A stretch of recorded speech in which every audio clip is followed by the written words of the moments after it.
Баршаңызға қайырлы күн, достар. Сіздерге өте оңай әрі жылдам дайын болатын творожный кекстің рецептісін ұсынамын.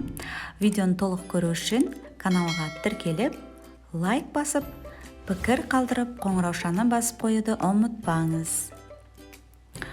Олай болса, кекстерімізді дайындаймыз. Ол үшін таза ыдысымызға жұмыртқа, қантты саламыз, барлығын өлшеп аламыз алдын ала.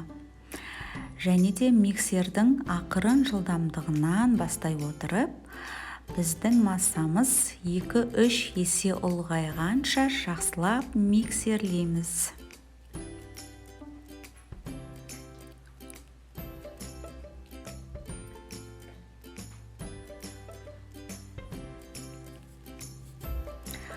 Шамамен 5 минуттай миксерлеп шығамыз. Қоспамыз аппақ көпіршіктей болу керек.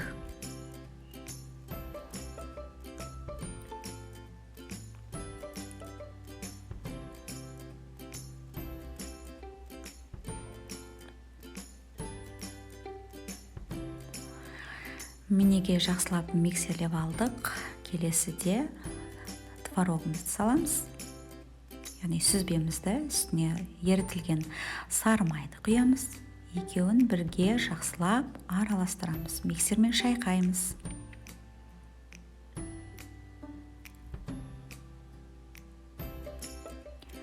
Жақсылап шайқап алдық. Келесіде ұнды саламыз. Барлығын толық түгел салып жібереміз.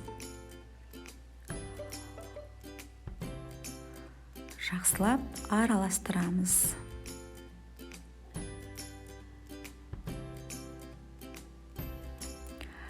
Бізде қою масса пайда болады. Түйіршік қалмайтындай етіп жақсылап миксерлеп аламыз. Мінекей қою массамыз дайын болды. Енді кекске арналған ыдыстарымыздың ішіне жақсылап шай қасықпенен өте толтырмай салып шығамыз барлығына.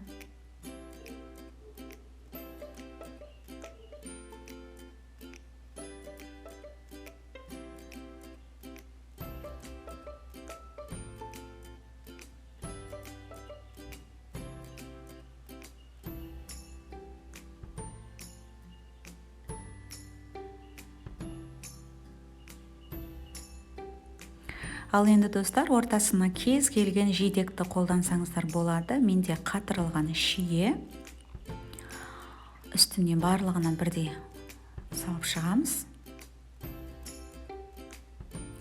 Келесі үстіне тағы да қалған қоспамызды барлығына бірдей салып шығамыз. Видеода барлығы түсінікті деп ойлаймын. Пешімізді алдын ала қыздырып қоямыз.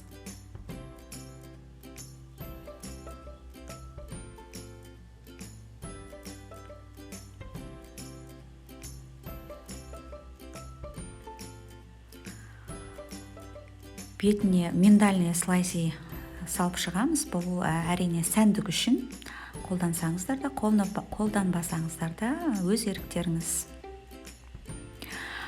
Мінекей, достар, противенге салып, қызып тұрған пешке жібереміз.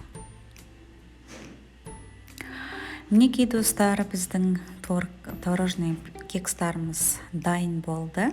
Өте әдемі, тез пісіп шығады. Дәмі де ерекше. Жақындарыңызға жасап, қуантып қойыңыздар. Өте дәмді, әсіресе балалар сүйіп жейді. Мінекей. Қазір ортасын сіздерге кесіп көрсетейін. Барлығы толықтай әдемі пісіп шығады.